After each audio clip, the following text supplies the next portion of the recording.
Semenjak menguasai teknik terbang kekaisaran, Hanli menjadi semakin tertarik dengan potensi dari dua teknik sihir lainnya, jimat pengunci jiwa dan teknik telekinesis.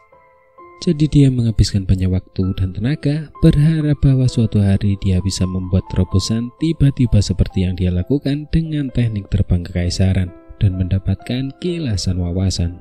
Namun setelah menghabiskan waktu untuk melakukan penelitian yang berharga, Hanli menemukan bahwa ia tidak dapat menggunakan kedua teknik tersebut.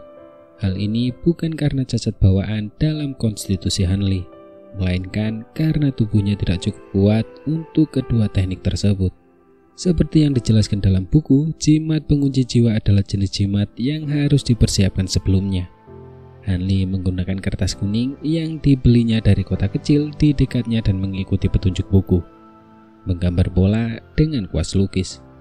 Meskipun buku itu tidak menjelaskan bahan apa yang harus digunakan untuk membuat jimat, dia terus memikirkan jimat berwarna perak milik doktermu. Dia secara alami mengadopsi penggunaan bubuk perak yang berharga dan mewah ini. Apakah bahan ini efektif atau tidak, Hanli tidak tahu. Tetapi jimat buatannya segera tampak persis seperti ilustrasi yang ditemukan dalam buku. Namun sangat disayangkan, meskipun penampilan jimatnya identik, itu masih belum cukup. Setiap kali Hanli melakukan mantra aktivasi, tulisan pada jimat ajaib itu tidak akan memancarkan cahaya keperakan yang menyilaukan seperti yang muncul saat doktermu menggunakan jimat pengunci jiwa. Tidak ada yang aneh atau tidak biasa terjadi. Itu adalah kegagalan total, menyebabkan dia jatuh ke dalam kesulitan tanpa ruang untuk memperbaikinya. Dia tidak tahu apakah kegagalannya itu karena kesalahan dalam melantunkan mantra, ketidakmampuannya untuk memahami cara melakukannya, atau kesalahan dalam membuat jimat. Tetapi setelah penyelidikan yang lebih lanjut, hasil yang berbeda terungkap. Setelah serangkaian penelitian intensif tentang bahan, cerita rakyat, dan teknik sihir, Hanli akhirnya menemukan bahwa jimat yang digunakan oleh para kultivator bukanlah benda yang akan dikenali oleh manusia biasa. Jimat itu tidak terbuat dari kertas dan bahan biasa, melainkan bahan yang hanya para kultivator yang tahu cara mengolahnya menjadi jimat. Bahan-bahan ini hanya dapat ditemukan di tempat-tempat khusus yang hanya dapat diakses oleh para kultivator. Karena itu, meskipun ia telah melakukan gerakan mantra dengan sempurna, ia tidak pernah berhasil. Teknik telekinesis juga mengikuti logika yang sama. Hanli dulunya percaya bahwa ia dapat menggunakan teknik telekinesis pada benda apapun yang ia pilih dengan santai. Ia berlatih pada benda-benda rumah tangga biasa, seperti pisau, bilah pisau, dan lain-lain. Tetapi semuanya gagal dalam setiap percobaan. Namun, sekarang setelah Hanli lebih dalam mempelajari, ia akhirnya mengerti bahwa teknik telekinesis hanya dapat mengendalikan benda-benda yang dibuat khusus untuk para kultivator. Teknik ini tidak akan bekerja pada benda-benda biasa. Oleh karena itu, Hanli mengambil benda-benda aneh dan ganjil yang diperoleh dari doktermu, termasuk jam pemikat jiwa dan 7 pisau perak yang digunakan dalam teknik memakan 7 jiwa, dan menggunakannya sebagai media untuk teknik telekinesis. Namun setelah beberapa kali bereksperimen, tidak ada satupun benda yang dapat digunakan untuk melakukan teknik tersebut. Hal ini membuat Hanli sangat kecewa. Tidak ada satupun benda tersebut yang dapat digunakan dengan teknik telekinesis. Ia tidak punya pilihan lain selain berhenti sampai menemukan benda yang cocok. Karena ia tahu bahwa masalahnya adalah kekurangan objek yang cocok untuk jimat pengunci jiwa dan teknik telekinesis, Hanli hanya bisa mengalihkan perhatiannya ke tempat yang lain. Ia bermaksud untuk mengambil keterampilan bela diri rahasia dan teknik sihir lainnya untuk menggabungkannya dan meningkatkan kekuatannya sendiri, mengangkatnya ke tingkat baru dalam waktu yang relatif singkat. Setelah terhanyut dalam fantasi liar ini, Hanli kembali melanjutkan latihannya yang pahit dan sulit. Dia dengan cepat menyelesaikan beberapa pencapaian kecil. Setelah beberapa kali percobaan, ia berhasil menggabungkan teknik pergerakan langkah asap dan teknik terbang kekaisaran. Meskipun ia menganggapnya sebagai gabungan, sebenarnya itu hanya teknik terbang kekaisaran yang diikuti oleh pergerakan langkah asap. Keharmonisan dan kompatibilitas kedua teknik itu harus dikontrol dengan seksama. Jika tidak, kesalahan akan mudah terjadi. Karena alasan ini, Hanli mengajukan cukup banyak energi dan perhatian pada aspek-aspek ini. Namun hanya dengan ini, ia mampu menghilangkan kelemahan teknik terbang kekaisaran dan konsumsi energi yang besar dari pergeseran langkah asap, dan secara bertahap menyempurnakan kedua teknik tersebut. Ia muncul sebagai campuran petir dan api setiap kali ia secara tak terduga berpindah ke lokasi berikutnya, muncul dan menghilang di tempat yang berbeda. Tidak lama setelah itu, Hanli juga memperoleh wawasan baru tentang penerapan lain dari teknik bola api. Biasanya, pengguna akan menggunakan sihir mereka sendiri untuk meluncurkan bola api kecil ke arah musuh. Meskipun ini adalah fungsi asli teknik tersebut, Hanli berpikir bahwa ini bukanlah batas teknik tersebut. Seorang ahli gerakan akan dapat dengan mudah menghindari bola api kecil itu, yang bergantung pada kekuatan sihir seseorang untuk terbang perlahan, sehingga membatasi kemampuan Hanli untuk bertarung dalam jarak dekat melawan para kultivator Jianghu. Ia mungkin juga hanya menggunakan setengah dari energi yang awalnya ia butuhkan untuk mengeluarkan teknik bola api yang mencolok itu. Ketika bola api itu muncul, alih-alih menembakkannya secara langsung, ia akan mengendalikannya terlebih dahulu dengan tangannya seperti bilah kecil, memanfaatkan kekuatannya yang merusak dan tak terhentikan. Hanli yakin bahwa ia dapat dengan mudah membunuh lawan yang terampil dengan tekniknya yang telah dimodifikasi. Dengan kartu truf barunya yang bisa diandalkan, Hanli akhirnya bisa tenang, tidak perlu lagi khawatir dengan kemampuannya sendiri. Ia akhirnya bisa cukup percaya diri untuk pergi ke Provinsi Lan, tempat di mana keluarga doktermu tinggal untuk mendapatkan penawar racun dalam tubuhnya. Di samping menyempurnakan tekniknya, Hanli juga memperlakukan ramuan-ramuan berharga seolah-olah itu adalah makanan ringan. Memakannya untuk menembus lapisan ke-8 seni musim semi abadi, dan dengan demikian memungkinkan kekuatan sihirnya meningkat pesat. Hanya berdasarkan kepadatan kekuatan sihirnya saat ini, Hanli telah melampaui Yu Zitong dalam bentuk aslinya. Tetapi dalam hal teknik, Hanli tidak dapat dibandingkan dengannya. Dulu ketika Yu Zitong berkultivasi di klannya, ia telah menerima petunjuk dari para seniornya dan bertukar catatan dengan rekan-rekannya. Ia mungkin jauh lebih kuat dari Hanli, namun hanya setengah botol juga. Hanli tidak menyadari hal ini. Tetapi bahkan jika dia menyadarinya, dia tidak akan khawatir. Dia tidak cukup sombong untuk percaya bahwa mempelajari 1 atau 2 teknik sihir dasar akan memungkinkannya untuk bersaing dan berdiri sejajar dengan kultivator lainnya.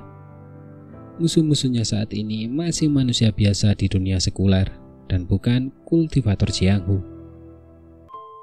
Hanli bukanlah karakter orang yang sombong, sebaliknya ia hanya menikmati keberhasilannya sendiri. Tepat saat ia bersiap mencari alasan untuk meninggalkan sekte 7 misteri, geng serigala liar tiba-tiba mengusulkan untuk mengadakan pembicaraan damai. Ketika berita itu menyebar, sekte 7 misteri menjadi kembar. Dalam pertempuran baru-baru ini, geng serigala liar berada di atas angin, terus-menerus menekan sekte 7 misteri. Dalam keadaan seperti itu, mengapa geng serigala liar ingin terlibat dalam pembicaraan damai? Mungkinkah ada tipu daya tersembunyi? Hal ini menimbulkan kecurigaan dalam diri beberapa orang. Dalam waktu singkat, seruan untuk menerima dan menolak perundingan damai bergema berturut-turut di dalam sekte 7 misteri. Semua anggota elit memiliki pandangan mereka sendiri. Li Feiyu termasuk di antara mereka yang dengan keras kepala menolak. Mereka yang menentang perundingan damai dan mereka yang mendukung perundingan damai menyuarakan pendapat mereka dengan suara yang sama. Tidak ada pihak yang dapat keluar dari argumen sebagai pemenang yang jelas. Pada akhirnya, pemimpin Sekte Wang harus bersikap tegas dan membuat keputusan. Dia menyatakan bahwa Sekte 7 Misteri akan mengadakan perundingan damai. Dan jika persyaratannya tidak terlalu menggelikan, maka kedua kekuatan besar itu akan berjabat tangan. Jika persyaratan terlalu berlebihan, mereka tentu akan terus bertarung. Meskipun keputusan kotor semacam ini tidak dapat memuaskan kedua belah pihak, itu adalah satu-satunya kompromi yang tersedia. Sekte Tujuh Misteri terpaksa melanjutkan dengan cara ini.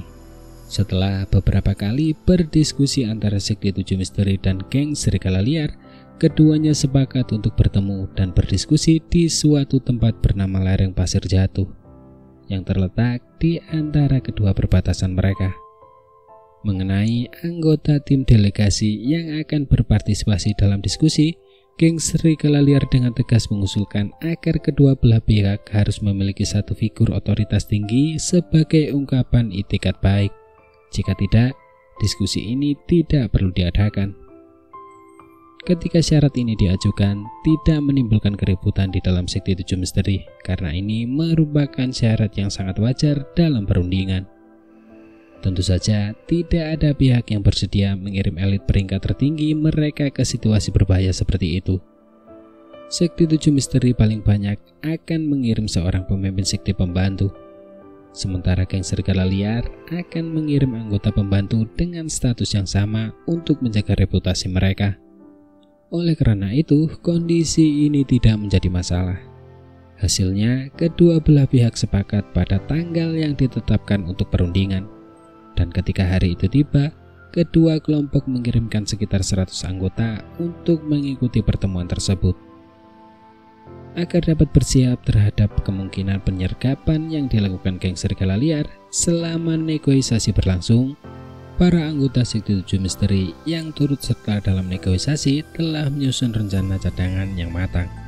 Selain tim delegasi yang terdiri dari 5 anggota, 100 anggota sekte yang tersisa membentuk skuadron besar yang dipimpin oleh wakil pemimpin Sekte Wu, anggota terkuat kedua sekte tersebut. 100 anggota sekte tersebut semuanya adalah ahli tingkat tinggi dalam sekte tersebut. Semua anggota ini dikenal sebagai pelindung dan disembah sebagai anggota inti sekte. Di antara mereka termasuk beberapa tetua, kepala divisi, anggota berpangkat tinggi, dan sejenisnya. Sebuah skuadron yang dibentuk oleh anggota yang terhormat seperti itu benar-benar layak dianggap sebagai formasi pertempuran besar. Dengan begitu banyak ahli yang membentuk prosesi, bahkan jika seluruh pasukan elit geng Serigala Liar menyerang sekaligus, mereka mungkin tidak akan mampu menghalangi kemajuan sekte tersebut. Setiap anggota Sekte Tujuh Misteri dari anggota tertinggi hingga terendah, mereka sangat percaya diri. Karena alasan ini, jika ada sesuatu yang menunjukkan adanya tindak kejahatan, para negosiator dapat mengandalkan para seniman bela diri yang sangat terampil ini untuk segera membunuh dan melepaskan diri dari jebakan itu serta kembali ke wilayah mereka sendiri, di mana akan ada banyak sekali saudara sekte yang bertanggung jawab untuk menerima mereka, menjamin mereka tempat berlindung yang aman. Li Feiyu juga mengajukan diri untuk bergabung. Baginya, yang tidak punya banyak waktu untuk hidup, semakin berbahaya tempat itu, semakin besar keinginannya untuk melakukannya. Begitu tanggal negosiasi mendekat, prosesi yang diikuti hampir setengah dari ahli utama Sekte Tujuh Misteri memulai perjalanan mereka. Bagi mereka, perjalanan ini akan memakan waktu setidaknya setengah bulan dan akan lambat dan sulit. Han Li tidak menganggap masalah ini penting. Apakah negosiasi berhasil atau tidak, itu tidak penting baginya. Dia bersiap untuk meninggalkan tempat ini agar dunia luar bisa menenangkan dirinya. Jadi apa hubungannya naik turunnya Sekte Tujuh Misteri dengan dirinya? Selama hal itu tidak melibatkan dirinya, dia terlalu malas untuk peduli terhadap masalah itu. Jadi selama beberapa hari sebelum skuadron berangkat untuk berunding, ia tetap tenang dan santai dalam mempercepat pertumbuhan tanaman obat yang mungkin ia butuhkan di masa mendatang.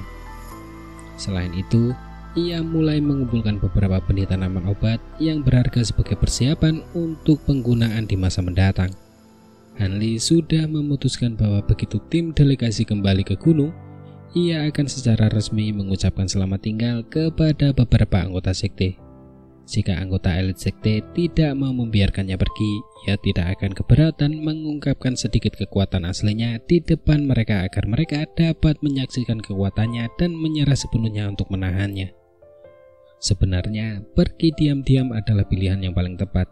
Tetapi Hanli khawatir jika mereka tidak dapat menemukannya, mereka akan menimbulkan masalah bagi keluarganya. Ia memutuskan bahwa mengucapkan selamat tinggal kepada anggota elit sekte sambil memperlihatkan sedikit kekuatannya untuk mengintimidasi mereka adalah hal yang perlu dilakukan. Mengenai alasannya untuk pergi, Hanli sudah lama memikirkannya. Yang perlu dia katakan hanyalah bahwa dia merindukan Dr. Mu dan ingin mencari gurunya. Mengenai apakah yang lain mempercayainya atau tidak, Hanli sama sekali tidak peduli. Dengan kekuatannya yang mendukungnya, bagaimana mungkin dia khawatir tentang apa yang mereka pikirkan?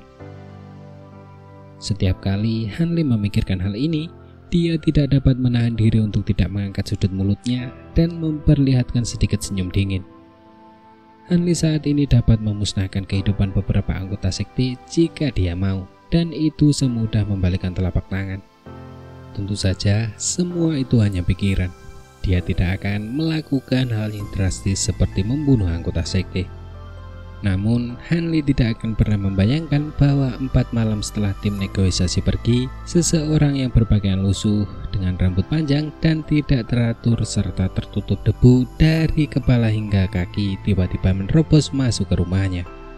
Matanya benar-benar merah, dan dengan bibir putih dia berkata dengan suara serak kepadanya dalam satu tarikan nafas. Tim negosiasi selesai. Master Sekte Wu, pelindung tetua yang dikirim, mereka semua sudah mati. Hanli tercengang mendengar ini, tetapi sebelum dia bahkan membuka mulutnya untuk bertanya, tiba-tiba dari suatu tempat di pegunungan, sebuah peringatan penjaga yang keras dan tajam terdengar di udara. Diikuti oleh gelombang peringatan penjaga yang teredam. Segala macam suara peringatan terdengar dengan cara yang sama, diikuti oleh teriakan pertempuran yang tak terhitung jumlahnya, yang naik dan turun secara berurutan di seluruh gunung. Di antara kebisingan itu ada suara samar senjata yang saling beradu. Pada saat itu, seluruh area gunung yang telah ditutupi oleh awan yang tenang diwarnai dengan warna matahari terbenam, menjadi medan perang raksasa tempat para anggota dibantai. Wajah Hanli berubah. Ia tidak dapat terus mendengarkan pria yang berbicara di depannya. Dan dengan sekejap tubuhnya, Hanli muncul di luar kediamannya. Ia segera melihat ke 4 arah, menemukan bangunan tertinggi, dan menghentakkan kakinya pelan. Tubuhnya muncul di atas bangunan itu. Ia kemudian melihat ke kejauhan di luar lembah. Wajahnya menjadi sangat tidak sedap dipandang dan suram. Tidak jauh dalam pandangannya, gunung itu tampak dipenuhi dengan api yang menjulang tinggi ke langit. Orang-orang berlarian ke sana kemari, dan kilatan pedang terus-menerus. Selain itu, terdengar suara pertempuran jarak dekat di mana-mana. Suara peringatan yang bergema menyatu dengan teriakan marah dalam masa kebisingan yang hiruk-pikuk. Mendengar angin bertiup di belakangnya, dia bertanya tanpa menoleh, "Li Feiyu, apakah itu geng serigala liar?" "Ya, siapa yang mengira mereka telah merencanakan dengan sangat cermat. Setelah hampir memusnahkan tim negosiasi, mereka segera bergerak ke atas gunung untuk membantai para penyintas yang tersisa." Informan yang berdebu dengan rambut panjang dan tidak teratur itu adalah Li Feiyu, yang telah pergi 4 hari sebelumnya. Suaranya saat ini meneteskan amarah yang terpendam, tidak mau menerima tindakan geng serigala liar. Namun yang aneh adalah bagaimana mereka menerobos pos penjagaan di sekitar gunung. Ketika kami mundur kembali ke atas gunung, kami dengan jelas memanggil para penjaga untuk waspada, kata Li Feiyu dalam hati penuh keraguan. Tidak ada yang aneh dengan ini. Geng serigala liar sudah membuat rencana untuk penyerangan besar-besaran ini sejak lama. Menyisipkan mata-mata secara diam-diam ke dalam pos penjagaan adalah hal yang mudah. Wajar jika mata-mata yang tidak ketahuan itu diam-diam mengambil alih pos penjagaan, kata Hanli berkata dengan ringan. Tetapi jika geng serigala liar ingin dengan mudah mengambil alih divisi yang berbeda, itu tidak mungkin. Aku kira mereka berencana untuk mengepung semua aula divisi di gunung, tetapi tidak menyerangnya. Kemudian mereka akan mengumpulkan semua ahli mereka untuk memusatkan serangan mereka pada divisi utama yang terletak di puncak matahari terbenam. mereka hanya perlu menangkap atau membunuh pemimpin sekte, dan sisanya akan mengikutinya.